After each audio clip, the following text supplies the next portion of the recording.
મહેસાણા જિલ્લામાં યોજાયેલા વિશેષ કાર્યક્રમમાં લોકસભા સાંસદ હરિભાઈ પટેલ ખાસ ઉપસ્થિત રહ્યા હતા। આ કાર્યક્રમ દરમિયાન અનેક વિશેષ આયોજન પણ કરવામાં આવ્યું હતું।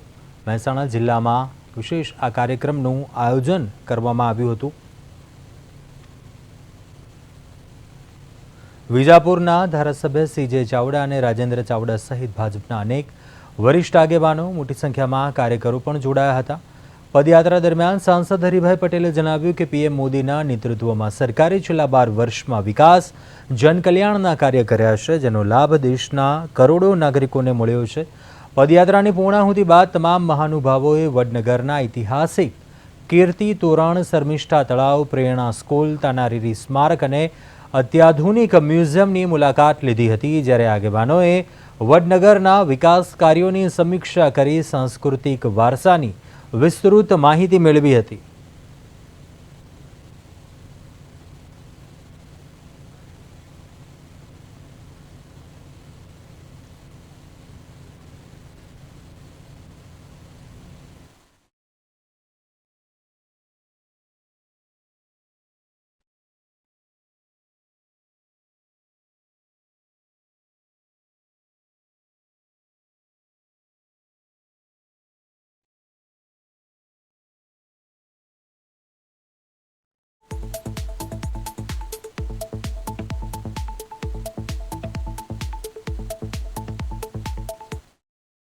પ્રધાનમંત્રી તરીકે તેમના સમય દરમિયાન આ દેશનું સુશાસન વિકસિત ભારતની દિશામાં જ્યાં દેશમાં પ્રગતિ થઈ રહી છે અને એમના શાસનના આજે 12 વર્ષ પૂરા થયા છે।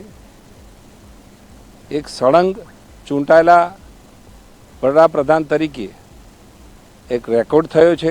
સભ્યશ્રીઓ, કાર્યકરશ્રીઓ અને તમામ કાર્યકરો પાર્ટીના આજે વડનગરની મુલાકાત લીધી અને તેમાં સૌ પ્રથમ અમે મહાદેવ હાટકેશ્વર મહાદેવ મંદિરની મુલાકાત લીધી, દર્શન કર્યા। ત્યારબાદ પ્રેરણા સ્કૂલની પણ મુલાકાત લીધી